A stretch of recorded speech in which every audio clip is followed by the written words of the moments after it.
Everyone talks about lap times, aero maps, and winter upgrades, but nobody speaks about the silence that follows a crash, the kind that forces even a legend to admit his body has become the final, unforgiving stopwatch.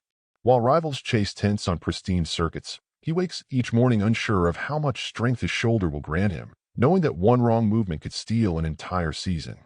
Engineers dissect data, fans argue about lost momentum, and yet he carries a truth heavier than any fuel load. The fight ahead isn't against other riders, but against the limits of muscle, metal, and memory.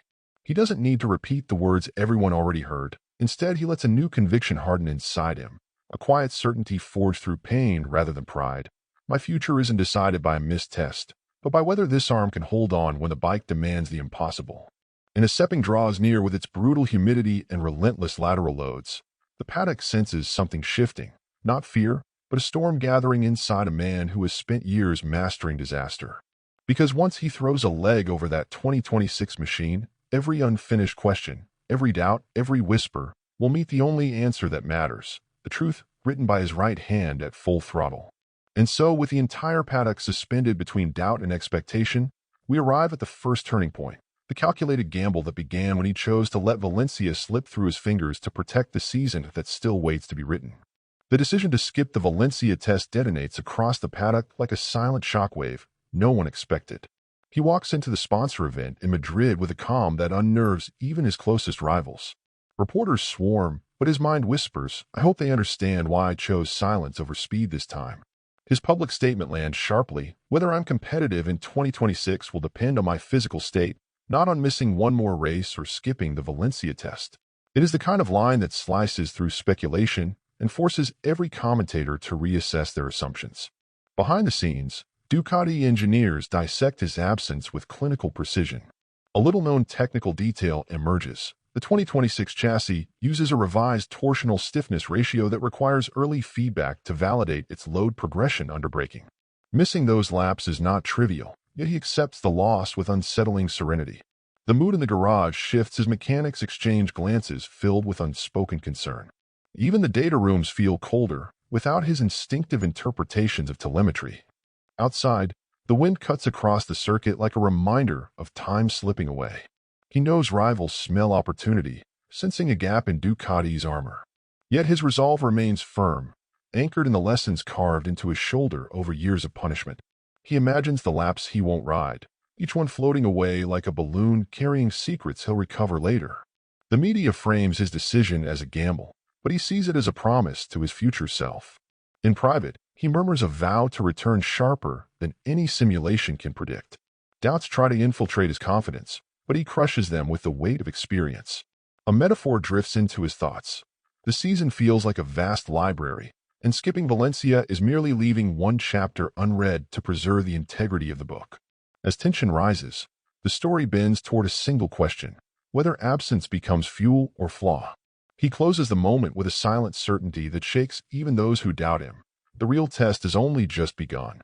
The injury arrives not as a single blow, but as a cascade of consequences that begin the moment he hits the asphalt. Doctors gather around him with professional calm, but in his mind he whispers, "So this is the limit my body warned me about."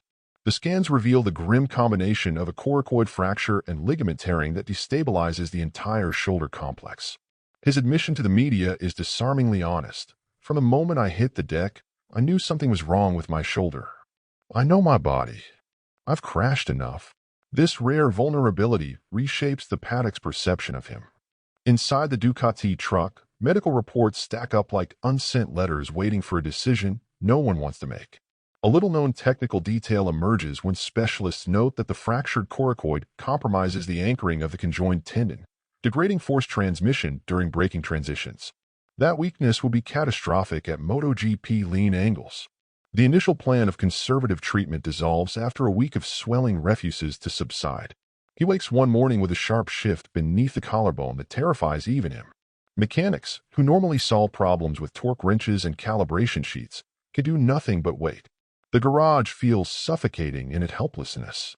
Meanwhile, time presses forward like a mechanical clock that refuses mercy. He senses the season slipping through his fingers like sand he cannot hold. The medical team finally recommends immediate surgery, and he accepts the verdict with a nod heavy enough to silence everyone around him. As he signs the consent forms, he imagines the shoulder as a fragile hinge on a door battered by too many storms. Emotions surge, but he keeps his voice steady for those watching.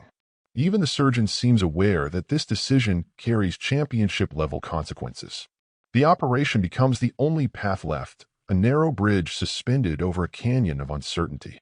And when the anesthesia mask lowers, the entire MotoGP world holds its breath, knowing fate is about to choose its side. The ghosts of 2020 linger in every corner of his recovery, whispering warnings no doctor can fully silence. He feels them most in quiet rooms where memory speaks louder than applause, and his inner voice admits, "I still fear what I once forced my body to endure." Back then, he returned too soon, believing heroism was measured in pain tolerance rather than wisdom. The broken screw fragment still embedded in his shoulder serves tiny metallic memorials to that mistake. In a moment of rare transparency, he tells journalists, "That's something I carry from the past. Only my doctor and I know the true state of my arm inside." The statement lands with a weight that startles even those who thought they knew his resilience. Inside Ducati's medical briefing, experts analyze his history like archaeologists handling fragile relics. A little-known technical note emerges.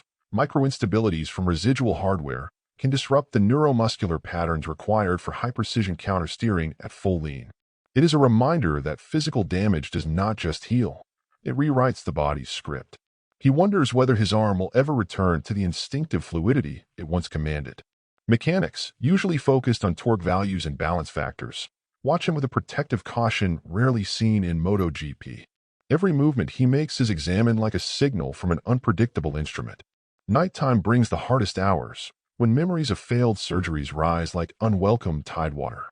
He pictures the recovery timeline stretching ahead, long and rising like a desert road shimmering with uncertainty.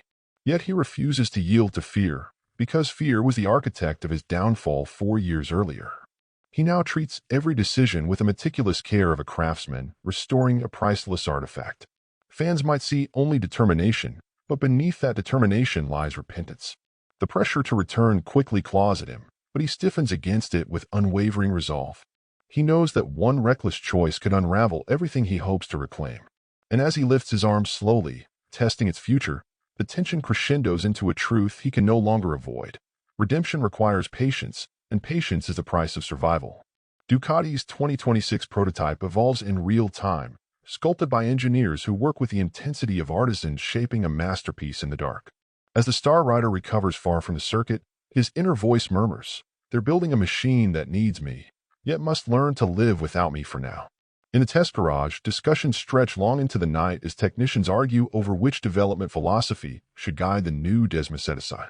Some push for an aggressive chassis geometry tailored to his explosive corner entry style. Others insist the bike must remain adaptable, anticipating the unknown physical limitations he may carry into next season. This divide quietly becomes a political tension within the factory walls. A little-known technical detail fuels the debate. The new aerodynamic package integrates a revised pressure differential cooling channel that alters stability during mid-lean transitions. Without his precise feedback, interpreting these changes becomes guesswork.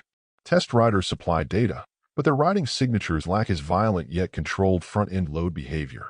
As days pass, engineers review telemetry with the intensity of detectives reading confessions and numbers. The absence of his fingerprints on the graph lines creates a kind of loneliness in the data stream. Mechanics whisper about how he would have pushed the prototype to its breaking point to expose hidden flaws. A metaphor drifts through the garage. The bike feels like a musical instrument being tuned without its lead violinist. One engineer admits softly, "We're building the structure, but only he knows how to bring it to life." Political pressure from management adds another layer of strain, demanding progress even without their star's input. Every modification becomes a gamble, a silent bet placed on the version of him who will return. His physical recovery and the bike's evolution start to feel like parallel races no one can time precisely. In internal meetings, analysts model simulations with cautious optimism but lingering uncertainty. He follows updates from afar, sensing the machine taking shape like a distant silhouette. The tension peaks in the knowledge that both man and motorcycle are changing without truly knowing each other yet, and that this fragile distance may define the destiny of the 2026 season. Rivals sense opportunity the moment news spreads that he will miss the Valencia test. Factories that spent months chasing Ducati's dominance now accelerate their programs with a newfound ferocity. Inside his quiet recovery room, his inner voice admits, they'll push harder now, because they think I've left the door open. At Yamaha's base, engineers refine a new swing arm carbon layering sequence designed to reduce torsional lag on corner exit. Honda intensifies simulations to counter Ducati's straight-line supremacy. Even KTM unveils a prototype aero fin designed to stabilize the rear under high-load acceleration. These moves are not coincidence. They are coordinated attacks timed with his absence. Commentators begin whispering that Ducati may lose its development rhythm without his guidance. A little-known technical observation circulates. Without a lead rider's early evaluation, teams often misjudge the aerodynamic balance point that defines mid-season upgrades. Rivals interpret this as Ducati's greatest vulnerability. Meanwhile, he watches the tests from afar, studying every frame of footage with surgical focus. Spectators assume he feels powerless, but powerlessness is not in his vocabulary. At a closed-door press briefing, one rival rider even smirks and says, "You can't win a season from the physio room." The jab makes headlines, fueling further speculation. Yet he refuses to be rattled, knowing that recovery is both shield and weapon. He imagines the rival's progress as a tide rising around him, patient and cold. But tides do not decide where the shore begins. His team sends updates about the evolving Ducati, and he reads them like clues in a mystery forming without him. The rival's urgency grows, but so does his clarity. And as development races forward around him, tension snaps into a single certainty. They may sprint while he heals, but the season will be decided by the one who returns strongest, not the one who starts first. Rehabilitation becomes a ritual of discipline, repetition, and quiet determination that fills every hour of his days. Inside the physiotherapy room, he whispers to himself, "Pain is not the enemy, rushing is." The sessions alternate between measured exercises and unexpected spikes of discomfort that remind him how fragile progress can be. Facing the media, he delivers his carefully honest update. "It's not 100% certain I'll be at the Sepang test, but I hope to be back on a bike much sooner. I'm respecting the recovery schedule, but everything is progressing well." His words reassure fans but conceal the deeper turbulence beneath the surface. Every morning begins with joint mobility tests that feel like small verdicts on his future. A little-known technical detail emerges during rehab. The suprascapular nerve must re-establish firing synchronicity with the rotator cuff muscles to restore high-load stability essential for MotoGP braking zones. This delicate process cannot be forced. The medical staff watches his shoulder flex with clinical scrutiny, searching for signs of micro-instability. Meanwhile, the calendar looms like a presence standing in the corner of the room. Each passing day feels heavier than the last, as if time has gained its own gravitational pull. He knows rivals are testing, refining, and simulating while he counts degrees of rotation instead of lap times. Yet he refuses to surrender to frustration. In quieter moments, he imagines recovery as a long bridge stretching over uncertain waters. Some days the planks feel solid, other days they creak beneath his weight. He adjusts his expectations with the precision of an engineer recalibrating a sensor. Fans track every medical bulletin as if reading chapters of an unfolding drama. His trainers remind him that healing is rarely linear, and he nods, absorbing the truth with a solemn calm. Still, a subtle urgency beats beneath every session like a muted drum. And as the tension crescendos, he realizes the recovery clock is not his enemy, but his teacher, guiding him toward a return built on patience rather than desperation. By the time he returns to the garage, the 2026 Ducati will feel both familiar and foreign, shaped by hands that are not his. Mechanics work methodically, layering adjustments as if brushing strokes onto a painting whose final form only he can complete. Inside his recovery sanctuary, his inner voice murmurs, "They are preparing a machine that waits for my touch, even if it cannot say so." Test riders circle tracks across Europe, gathering data that forms the early skeleton of the new Desmosedici. Their feedback is useful, but never quite aligned with his ferocious riding DNA. One engineer admits during a late-night briefing, "We're giving him a canvas already part painted, but only he knows the colors that make it alive." This idea becomes the guiding philosophy for the team's early development strategy.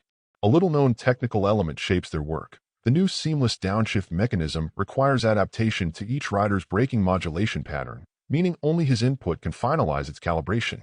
Still, progress must continue in his absence. The Ducati factory simulates dozens of possible setups, each one a hypothetical version of the bike he will eventually tame. Telemetry screens glow like constellations of unanswered questions. His teammate pushes hard to replicate his style, but imitation has limits. Even the test riders admit they cannot reproduce the violent precision with which he loads the front tire. In the workshop, the bike awaits him like an instrument tuned by talented hands, but missing the soul of its true musician. The metaphor echoes through the team as they assemble component after component with hopeful patience. Engineers work with a strange mix of certainty and doubt, aware that the final 15% of development belongs only to him. Every bolt tightened carries a quiet longing for his return. His absence becomes a presence of its own, shaping decisions in ways no algorithm can account for. The team believes they are building not just a machine but a reunion. And as the prototype evolves, tension sharpens into a truth no one says aloud. The masterpiece will remain unfinished until the artist returns to claim it. Sepang stands on the horizon like a judgment carved into the calendar, waiting for him with the patience of something that knows it cannot be avoided. Everyone speaks of Valencia as the missed opportunity, but those inside the paddock understand that the Malaysian heat tells the truth no test in Europe can. As he studies the track layout from home, his inner voice murmurs, "If I can survive Sepang, I can survive anything the season throws at me."